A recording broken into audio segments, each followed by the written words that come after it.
morning, church. So, before I start the scripture reading, apparently ahead of time, Kaylee wants me to, because we're all graduating, something along those lines, for the seniors, that are moving on, he wanted us to give, like, I guess, like a little speech about, I don't know, I guess like how God helped us through, how we moved on through our lives, so how we managed to carry through, so just a couple minute thing. No big deal. I'll keep mine especially short because I just want to move on. So for mine, what I want to say is the past couple of years, I've had my struggles with school and all, mainly brought on by myself. It was fairly easy. It's mainly just doing it to myself, being extremely lazy and procrastinating. But thank God that I have good parents and almost like a helicopter third parent sister who would look out. They would look out after me. They love me and I love them back. They would look out after me. They would honestly just encourage me, do certain things, discipline me to bring me forward. And, it was all fair and well. I don't think it was anything too bad. It wasn't, but besides that, it was just good. And I thank God that I have a family like that, because with that, I'm able to move on and move forward into college real soon, starting tomorrow. So, I know, fun. But besides that, that's all I really want to say. Just want to thank the Lord for the family I have, and now we'll have a scripture reading, folks. All right. So it'll be Joshua 24:14 through 15. And it reads, "Now fear the Lord and serve him with all faithfulness. Throw away the gods of your ancestors, worship beyond the Euphrates River and in Egypt, and serve the Lord. But if serving the Lord seems undesirable to you, then choose for yourselves this day whom you will serve, whether the gods of your ancestors served beyond the Euphrates, or the gods of the Amorites, in whose land you are living. But as for me and my household, we will serve the Lord."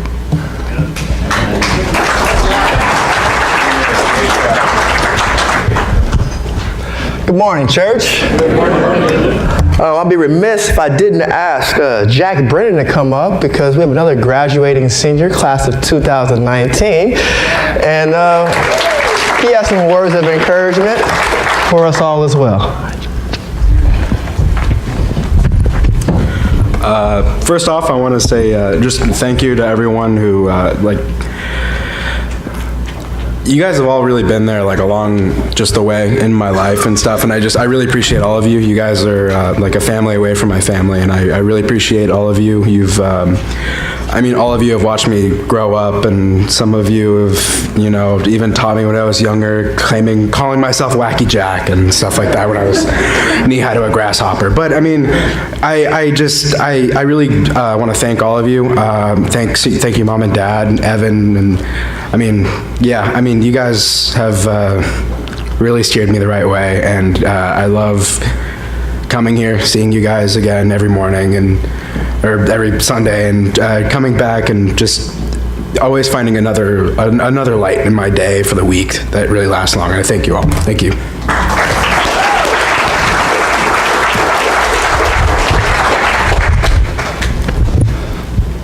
So of course we have two Bibles for you guys that I will hand to you guys after service. Also, there's a photo op, so make sure you get plenty of photos with your family. This is a day that we're going to celebrate our youth. We tip our hats to you for completing the 2018-2019 school year. Can we give it up for all our youth today?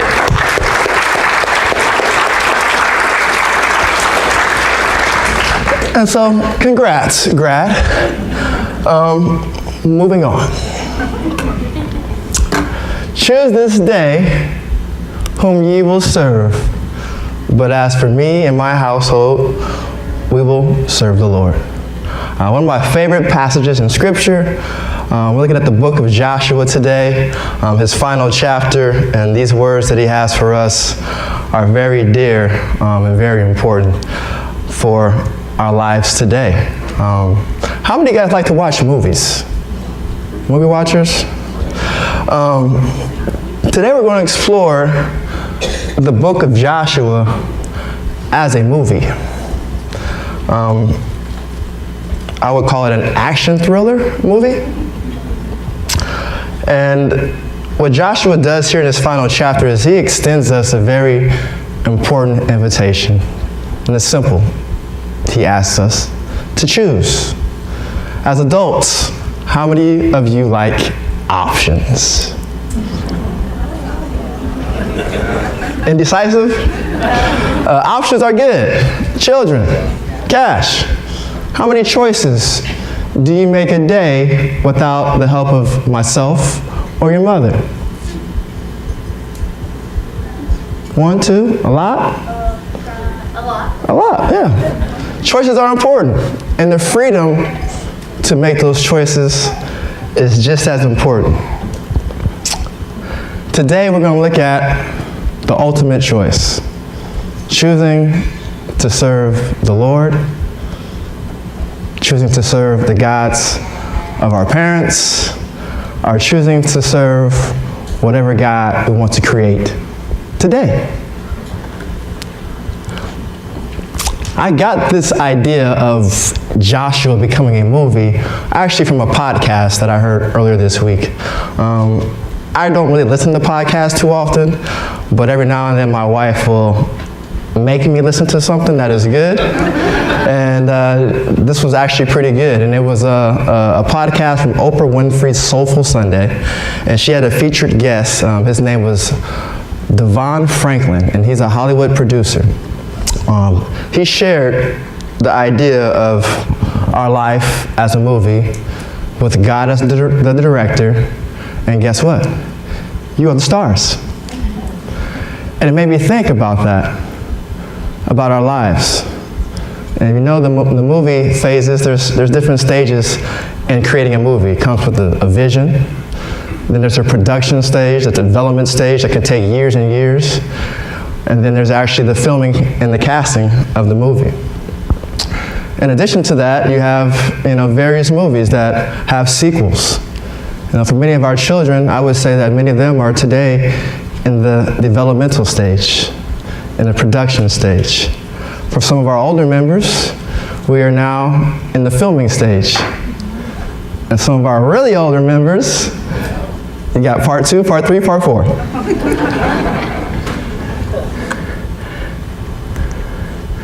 So there's a picture here of Devon Franklin. That is his wife, Hollywood actress Megan Good, and of course everyone knows Oprah Winfrey. Have you ever thought of your life as a movie? Today, I challenge you for the next 20 minutes to think about your life as a movie.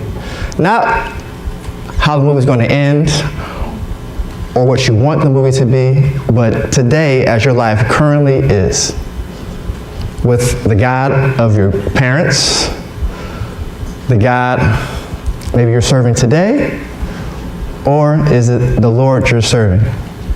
Because ultimately the choice that you make will determine the outcome of your life. Joshua 24:14. Now fear the Lord and serve him with faithfulness. Throw away the gods of your ancestors worship beyond the Euphrates River in Egypt and serve the Lord. Joshua sets the table and gives us options for choosing who you want to direct your movie.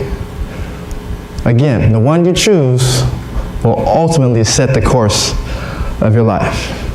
He gives us option number 1. Serve the Lord. What has the Lord done for you today? Well, it's probably similar to the same things he did for the Israelites some years ago. When they were slaves to Pharaoh, he set them free. When they were stuck, he provided a way by opening up the Red Sea.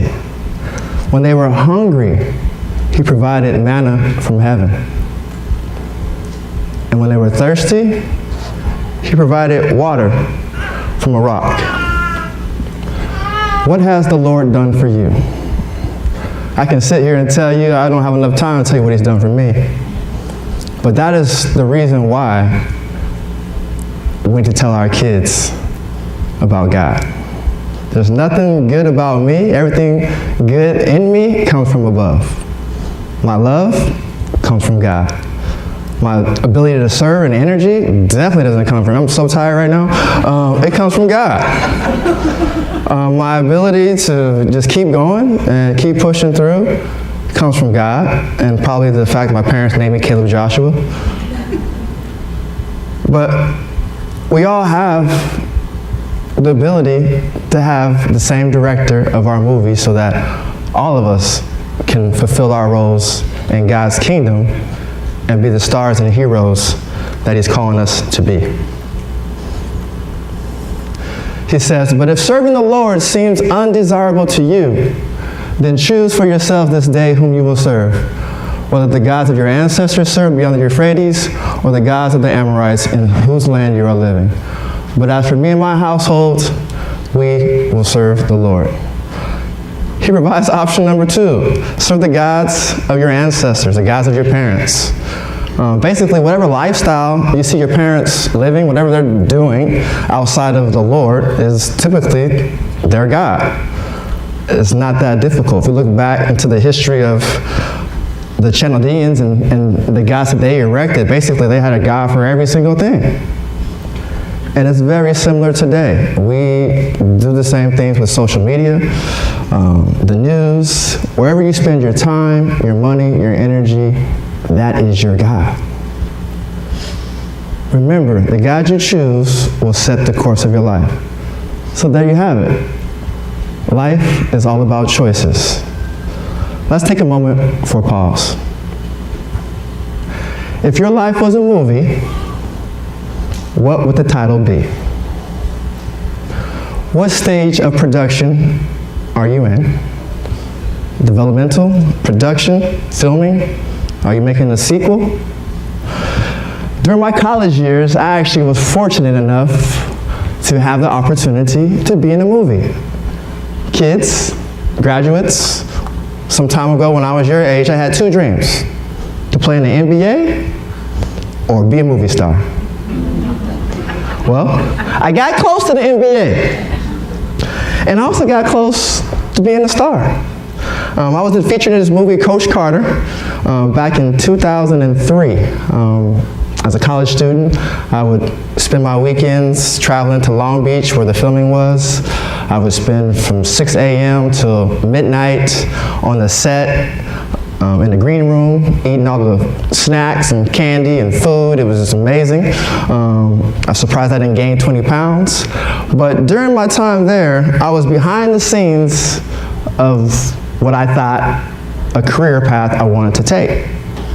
And in that, I learned real quickly I did not want any parts of Hollywood. A Palm Springs kid in LA, in the Hollywood, I just didn't fit for me. The language, the structure, the director had absolutely zero patience, so I praise God that He's the director of my life today. I don't know how actors do it, put it like that. And so I was in this movie. I want to share a little clip with you because ultimately God has been good to me, and He's still working on my movie. Because everything that I thought I wanted to be, He allowed me to be, just so I can find out that that's not really what I wanted to be. Oh!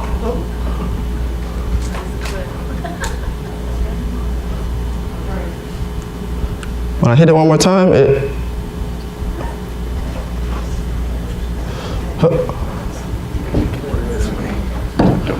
Let's see if we can do it this way. Sure. Here comes the pro right there. Hey. What is your deepest fear, young man? Go on. Why you keep saying that? What's your deepest fear? What that mean? Get up.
That was me right there.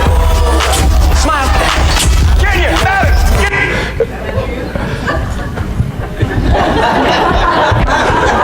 Not my face, but that was my dunk. And so that guy right there is a star actor. You might recognize him from the movie Finding Forrester. His name is Rob Brown, and I got a chance to be Rob Brown's stunt double. My face wasn't in the movie. I didn't make the money that he made, nor were my names in the credit. And so I'm grateful because even then, I was behind the scenes. Today, I still consider myself a behind-the-scenes guy. I don't like to be up here in front of you guys preaching, but God has called me to a time in the season as such. And it's crazy because ultimately, I just shared to you what my 2 dreams were. And so I'm talking to the youth today because we all have dreams and aspirations to be something greater in the world. And my challenge and encouragement to you is that you can be that, but you can't be without God. And the one thing that I wish that I would have had a stronger grasp on was my relationship with God and my identity embedded in Him, then I could have gone on to do anything I wanted to do, which is how I feel right now. I feel I can do anything I want to do because of who my God is and whom I'm served. And so I encourage you guys to make sure that when you make a choice, that you choose to follow the true and living God.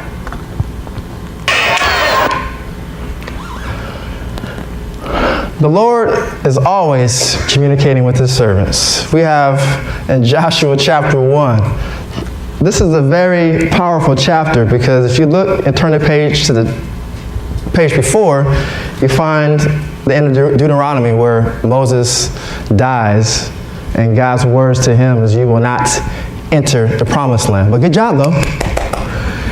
And the next page you have Joshua being commissioned by the Lord.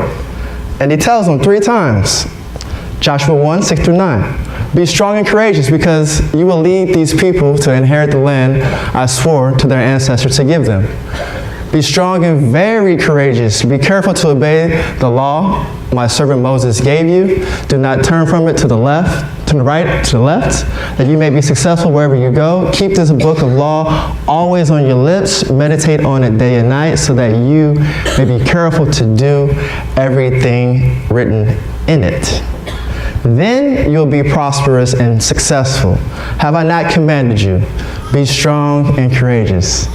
Do not be afraid. Do not be discouraged, for the Lord your God will be with you wherever you go."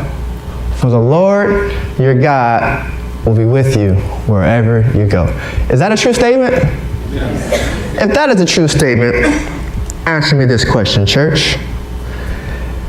Why do we become so paralyzed when it comes time to doing kingdom work? If we're called to serve the Lord, how come we so quickly become busybodies when it comes time to the work of the Lord? How many of you guys recognize this picture right here? So I know you even know Evan and Jack. It's a very, very hilarious movie. And I couldn't find a better scene to depict that you are not spiritually paralyzed, folks. And so what we have here in this scene is we have 2 friends coming to bring the good news, which is deemed as bad news. And the good news is that our friend Will Ferrell is in the wheelchair, and his actual character name is Ricky Bobby. He thinks he's paralyzed. He got into an accident during his NASCAR. He's a professional NASCAR racer. He got into an accident, so he's going through some psychosomatic trauma right now. And he believes that he is paralyzed. But his friends just spoke to the doctor, and prior to this scene, he was actually playing wheelchair basketball with a bunch of people who were really paralyzed, and he was standing up blocking people's shots with a wheelchair on his back. I wanted to put that scene, but I didn't want to be up here too long. And so here I'm going to roll this clip for you and let you see for yourself. It's okay for her to seek the comfort of other men. Because you know she's got to run wild. You can't keep something like that back. Hold on, man. Hold on. We gotta tell him. No, I don't care what the doctor said. We gotta tell him now. Ricky, the doctor told us that we should let you work it out in your own sweet time, but Ricky, you can walk. What'd you just say? He's telling you the truth, man. It's all in your head. You sick. Well, I don't know if it was edited or not. We have some technical difficulties. But basically, he responds to the notion that he's not paralyzed by basically attacking his friends and saying, "How dare you tell me that I'm not paralyzed?" The next clip, it's a very funny line that the big guy says. He says, "Don't you go putting that on me, Ricky Bobby," because what he says is that, believing that he's paralyzed, he says, "I hope you two have handsome, athletic sons that when they grow up, they can't walk, so that you can know and understand the pain that I'm feeling." But he wasn't feeling any pain.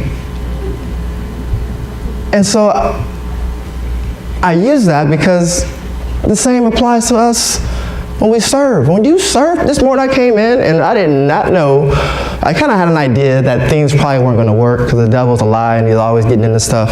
And so I didn't really know. But because I'm a servant, there were so many people who came to help and serve and made me at peace. And so we can't be paralyzed when it comes time to serving, because guess what? You're going to need to be served. And when you look around and there's no one to serve you, maybe it's because you're not serving anyone yourself. And so we look at our movie, we can't compare yourselves to others. No one can play your role better than you. Don't compare your story to those in movies. They are written by script writers, but yours is written by God. When we compare ourselves to others, it's easy to become spiritually paralyzed. Choose your friends wisely. Don't just choose friends that want to critique your movie. The Joshua experience, Joshua 24. He introduces the law of transference. What that simply is, folks, is the law of exposure. As parents, we always heard the saying, "Do as I say and not as I do," right? It doesn't work very well. Our children are sponges. If I love basketball, guess what?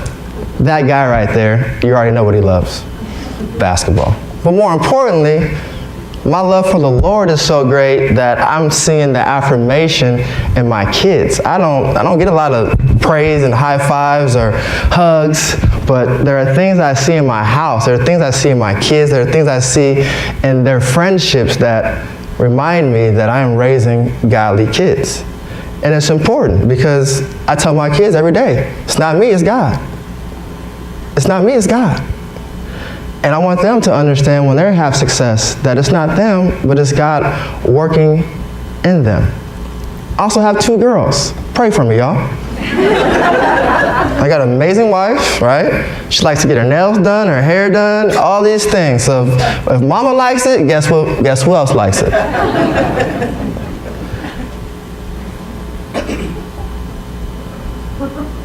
And I'll share this story. I shared it in the high school room. One of the things I absolutely love is that probably as soon as I get down from here and the service is over, you're gonna see a little 2-year-old mini-me up here trying to emulate me, which is the most amazing thing that a parent could ask for, is to have your children at an early age standing on the pulpit. I know some of you guys may not like it, but I absolutely love it. Sometimes I'll get off the stage. If I see one of you guys looking, get off the stage. But if no one is everybody's good, then I let my kids, I don't want to take that from them. And one of the very important lessons that Joshua gives us as commander-in-chief and leader is he doesn't force anyone in his passage, he gives us the option to choose. Is church like that today? I mean, sometimes I come to church, I hear comments like, why isn't so-and-so singing? Maybe they're going through something. I don't know. Where's so-and-so at?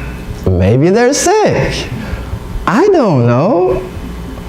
But my question is, if we're saying these comments, are those comments that build up? Or are those comments that tear down? In addition, Joshua led the Israelites to all the promised land. And he was one of the greatest leaders that we've seen today. But when we get to the end of the chapter, he gives us this choice to choose who we're going to serve.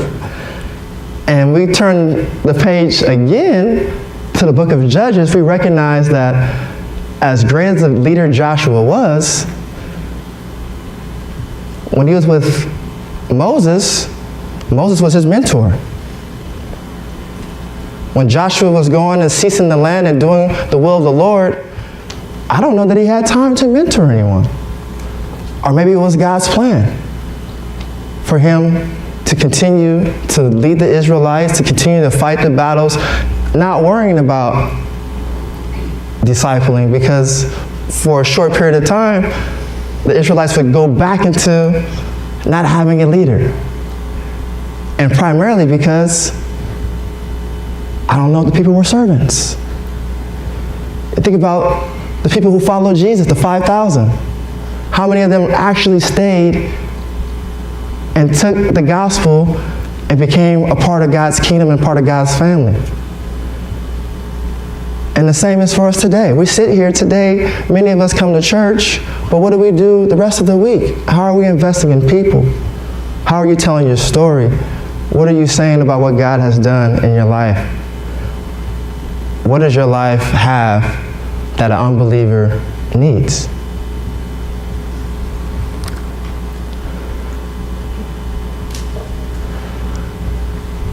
Joshua, he led the Israelites, 1 million Israelites, complaining, nagging Israelites, 1 million of them. Folks, I have 4 children. Monday through Friday, just to wake up and get them to school is a stretch. They all want to go their own. They all want to eat something different. They all want to do, oh my goodness gracious. Could you imagine this? Or how many people are in here today? Think about the church trying to, let's just take us to get right now. Let's say we want to go to the Palm Desert Rec. That's all. Come on, follow me. Will we all follow in a line like this? Absolutely not. And so we think about ourselves. We're not very much different from these people here who Joshua led. And when he led them, he died. And when he died, they had no leader. So my question to you is, who are you investing in? So that when your time is up, the gospel will not stop with you, but it will continue on. In chapter 3, they crossed the Jordan, and in chapter 4,